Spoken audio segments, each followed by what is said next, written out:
وَلَقَدْ يَسَّرْنَا الْقُرْآنَ لِلذِّكْرِ فَهَلْ مِن مُّدَّكِرٍ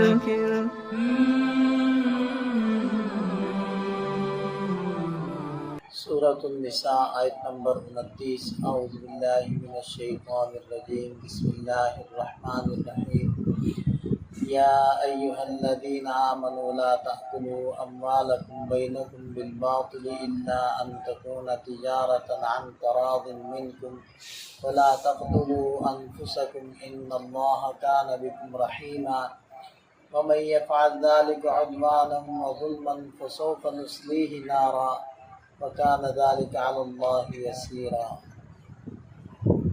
اے ایمان والو، لا تأکلوا اموالکم بینکم، آپس میں ایک دوسرے کے اموال بالباطل، باطل طریقے سے مت کھاؤ، الا ان تکون تجارت، مگر یہ کہ تجارت ہو، عن تراض منکم، جو تمہاری آپس کی رضامندی سے وجود میں آئی ہو، ولا تقتلوا انفسکم، اور اپنے آپ کو قتل مت کرو، ان اللہ کان بکم رحیما، یقیناً اللہ تعالیٰ تم پر رحم کرنے والے ہیں۔ سورہ نساء کے ابتدائی حصے میں سب سے پہلے تو اخوت اور آپس کی بھائی چارگی کا درس دیا گیا تھا کہ تم ایک ہی ماں باپ کی اولاد ہو، اور اس کے متصل بعد ہی اللہ تعالیٰ نے آپس کے اموال اور خاص طور پر یتیموں کے اموال میں احتیاط کا حکم دیا تھا، اور اس کے بعد وراثت کے احکام، اور اس کے بعد کچھ رشتہ داریاں اور محرمات نکاح کے احکام وہ مذکور تھے۔ اس آیت مبارکہ میں دوبارہ سے وہی مضمون دہرایا جا رہا ہے کہ آپس میں جو معاملات ہیں وہ آپ کے درست رہنے چاہیے۔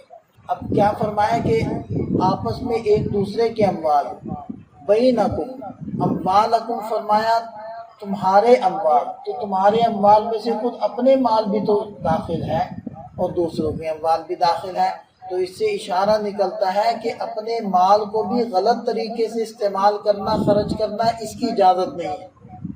اب وہ غلط استعمال اسراف بھی ہے، تبذیر بھی ہے، اور غیر شرعی امور کے اندر خرچ کرنا ہے، تو بھلے اپنا مال ہے اس کو بھی کچھ قواعد، کچھ اصول کے مطابق آپ خرچ کر سکتے ہیں، مکمل طور پر آزاد نہیں ہے۔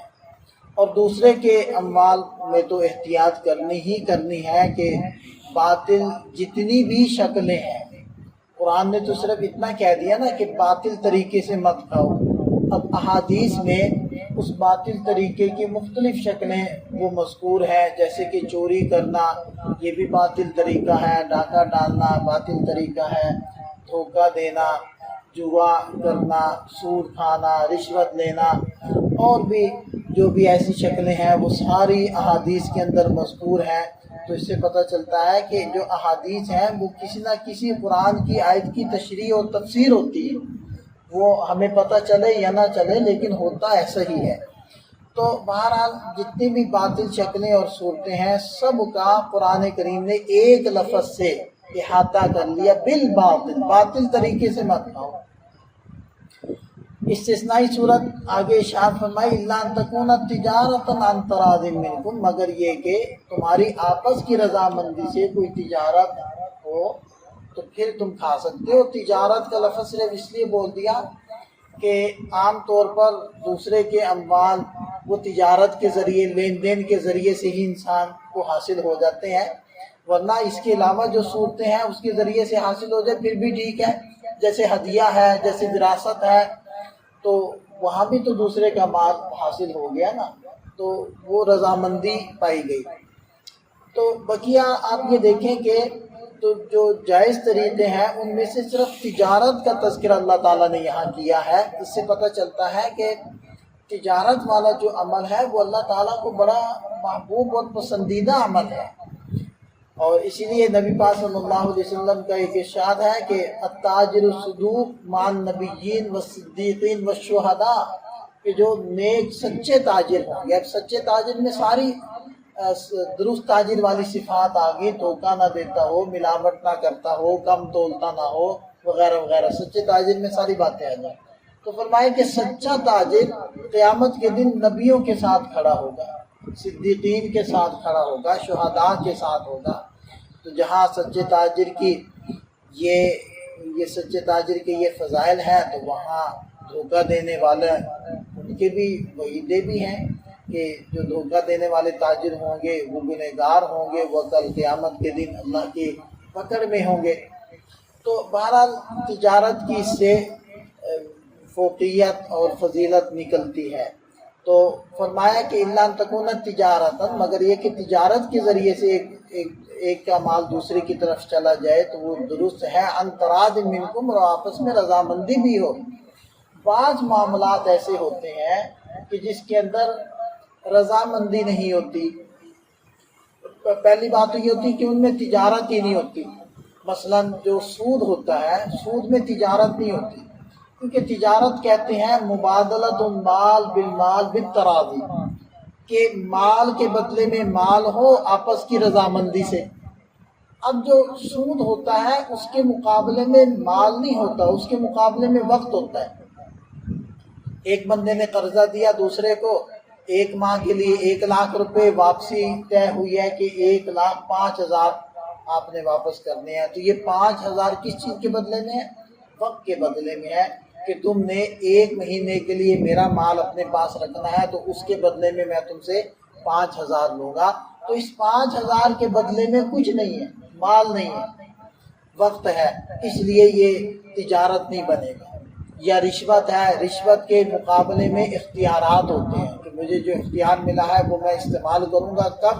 جبکہ تم مجھے اتنی رقم دو گے۔ تو یہ تجارت ہی نہیں۔ اور بعض شکلیں ایسی ہیں کہ جو تجارت تو ہوتی ہیں لیکن وہ آپس کی رضامندی نہیں ہوتی، دل کی خوشی نہیں ہوتی، جیسے ناجائز ذخیرہ اندوزی۔ اب ذخیرہ اندوزی ناجائز کی گئی ہے اور اس کا ناجائز طریقے سے قیمت بڑھا دی، کیونکہ تاجر جان رہا ہے کہ اب گاہک کو ضرورت ہے، اس کی مجبوری ہے، اس نے لینا ہی لینا ہے، تو قیمت بڑھا کر بیچ رہا ہے۔ اب وہ چاروں ناچار خریدار کیا کر رہا ہے؟ زائد رقم بھر کر وہ چیز خرید رہا ہے۔ وہ کیا کرے، وہ تو مجبور ہے۔ تو یہ دیکھیں یہاں انتراض منکم نہیں ہے۔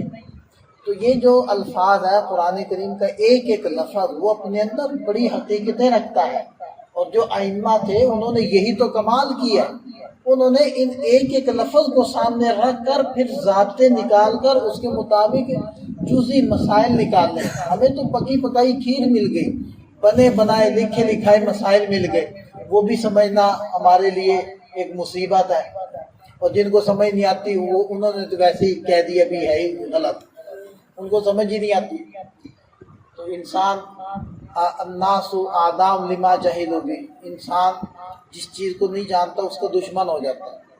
تو ایک طبقہ تو ایسا ہے کہ جنہوں نے لکیر ہی پھیر دی نا۔ تو بقیہ ان مشائخ نے اپنی زندگیاں لگا کر امت پر یہ احسان کیا ہے کہ ایک ایک لفظ کو سامنے رکھ کر ان سے نکلنے والے مسائل اور جزیات کو لکھ کر امت کے لیے رکھا ہے۔ اور پھر آگے ارشاد فرمائے وَلَا تَقْتُلُوا أَنفُسَكُمْ، اپنے آپ کو قتل نہ کرو۔ اب اپنے آپ کو قتل کرنے کے اندر خودکشی بھی شامل ہے، اپنے آپ کو قتل کرنا، اور دوسرے کو قتل کرنا بھی تو اپنے آپ کو قتل کرنا ہے، کیونکہ بدلے میں اس کو قتل کیا جائے گا۔ اور یہ مفہوم بھی تو ہے نا کہ دوسرے کو قتل کرنا اصل میں اپنے دست و پاں کو کاٹنا ہے، اپنے بھائی کو قتل کرنا، اپنے اور رشتہ دار کو قتل کرنا۔ تو یہ جتنے بھی آپس میں تعلقات ہیں، دوسرے انسان ہیں، وہ ایک دوسرے کے مددگار ہیں، ایک دوسرے کے دست و بازو ہیں۔ تو دوسرے کو قتل کرنا گویا کہ اپنے ہاتھ پاؤں کاٹنا ہے، اس لیے ارشاد فرمایا اپنے آپ کو قتل نہ کرو۔ ان اللہ بکم رحیمہ، یقینا اللہ تعالیٰ تم پر مہربان ہے، اور مہربانی کی وجہ سے ہی اللہ تعالیٰ یہ احکام تمہیں دے رہے ہیں۔ وَمَن يَفْعَلْ ذَلِكَ عُدْوَانًا وَظُلْمًا، اور جو ایسا کرے گا زیادتی کے طور پر اور ظلم کے طور پر، فَسَوْفَ نُصْلِيهِ نَارًا، تو ہم اس کو آگ میں داخل کریں گے، وَكَانَ ذَلِكَ عَلَى اللَّهِ يَسِيرًا، اور یہ اللہ پر آسان ہے، کچھ مشکل نہیں ہے۔ مشکل کاموں کے لیے اہتمام کرنا پڑتا ہے، اسباب مہیا کرنے پڑتے ہیں، تو بعض دفعہ اسباب نہیں ہوتے، بعض دفعہ آوان و انصار نہیں ہوتے، تو اللہ تعالیٰ فرما رہے ہمیں اس کے لیے کوئی حیل و حجت نہیں کرنی پڑنی، یہ آگ میں داخل کرنا ہمارے لیے کچھ مشکل نہیں ہے۔ ان تجتنبوا کبائر ما تنہون عنہ، اگر تم بچو گے ان کبیرہ گناہوں سے جن سے تمہیں منع کیا گیا ہے، نکفر عنکم سیئاتکم، تو تمہارے چھوٹے گناہوں کو ہم معاف کر دیں گے۔ کبیرہ گناہوں سے بچو گے تو اس کا فائدہ یہ ہوگا کہ صغیرہ گناہ وہ ہمارے جو شب و روز کے اعمال ہوتے ہیں، نیک اعمال، اس کی وجہ سے معاف ہو جاتے ہیں۔ جیسے کہ آدمی وضو کرتا ہے، حدیث پاک میں آتا ہے کہ جب کلی کرتا ہے تو زبان کے گناہ، چہرہ دھوتا ہے تو آنکھوں کے گناہ، کانوں کا مسح کرتا ہے تو کان کے گناہ، اور سر کا مسح کرتا ہے تو دماغ کے گناہ، اور پاؤں دھوتا ہے تو پاؤں کے گناہ، وہ دھل جاتے ہیں۔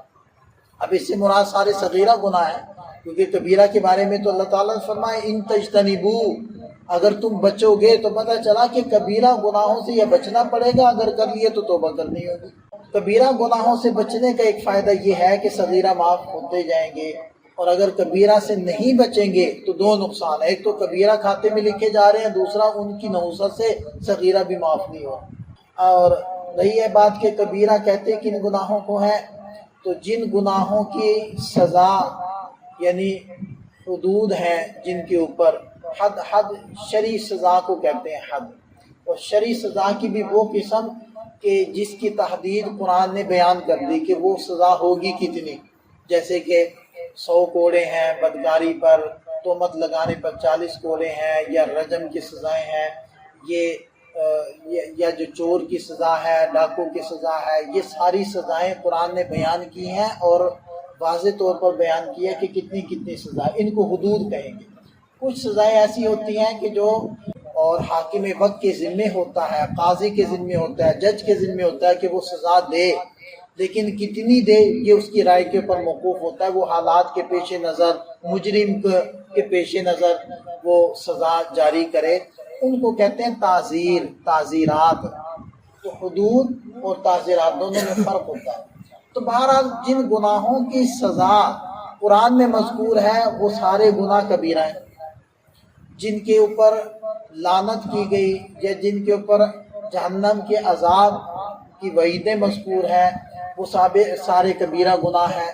اسی طرح ایسا صغیرہ گناہ جس کا فساد اور جس کے اثرات وہ کبیرہ گناہ کے برابر ہوں، وہ بھی کبیرہ میں آ جاتا ہے۔ اسی طرح ایسا صغیرہ کہ جس کے اوپر انسان اصرار کر رہا ہے، یعنی کہ مسلسل کیے جا رہا ہے پوری ڈھٹائی کے ساتھ، اس کو چھوڑتا نہیں ہے، تو وہ بھی کبیرہ ہو جاتا ہے، یعنی کہ ہر صغیرہ وہ مسلسل کرنے سے کبیرہ ہو جاتا ہے۔ تو بہرحال یہ کبیرہ گناہ ہے، اس کے علاوہ صغیرہ گناہ ہے، لیکن سمجھدار یہ سمجھ سکتا ہے کہ گناہ بہرحال گناہ ہی ہوتا ہے، کیونکہ صغیرہ گناہ کی مثال چھوٹا بچھو، کبیرہ گناہ کی مثال بڑا بچھو۔ تو چھوٹے بچھو کو یا چھوٹے سانپ کو گھر میں اس لیے اگنور کر دیا جاتا ہے کہ چھوٹا سا تو ہے، یا چھوٹے گناہ کی مثال ہے چھوٹی چنگاری اور بڑے گناہ کی مثال ہے انگارہ۔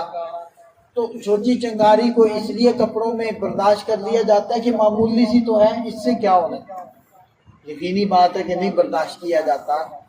ایک چھوٹی سی کنکری، چھوٹی سی روڑی وہ چلتے ہوئے پاؤں میں آ جائے تو آدمی رک کر اس کو نکالتا ہے۔ یہ تو نہیں ہے کہ صرف بڑے پتھر کو نکالتا ہے، چھوٹی کنکری کو بھی نکالتا ہے، اور چھوٹی کنکری زیادہ تنگ کرتی ہے۔ تو بہرحال چھوٹا گناہ ہی ہوتا ہے، چھوٹا ہو یا بڑا ہو، اس سے بچنا چاہیے۔ وہ چھوٹے گناہ کو چھوٹا سمجھ کر کرنا نہیں چاہیے۔ اور بہرحال ارشاد فرمایا کہ اگر تم کبیرہ سے بچو گے تو چھوٹے تو ہم ویسے معاف کر دیں گے، وَنُدْخِلْكُمْ مُدْخَلًا كَرِيمًا، اور تمہیں عزت والی جگہ پر داخل کریں گے، یعنی جنت میں۔ اللہ تعالیٰ ہمیں سمجھ عطا فرمائے۔